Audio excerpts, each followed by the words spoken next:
Animals जिनकी आवाज उनके शरीर से नहीं मिलती है, आइए देखते हैं। पहला है इल्क।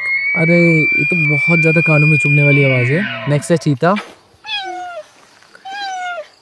यार चीता तो मुझे लगता था कि दहाड़ता होगा, बट ये तो म्याऊं म्याऊं कर रहा है बिल्ली की तरह। ओके, कैट फैमिली से है। थर्ड है कोला। यार ये ऐसा लग रहा है जैसे एक टीन का डब्बा फट गया है। फोर्थ है ऑस्ट्रेलियन बस्टार्ड। यार ये तो आवाज डायनासोर जैसी लग रही है यार। फिफ्थ है लायन। लायन तो दहाड़ता है ऑफ कोर्स। ये क्या असलियत में लायन की आवाज है?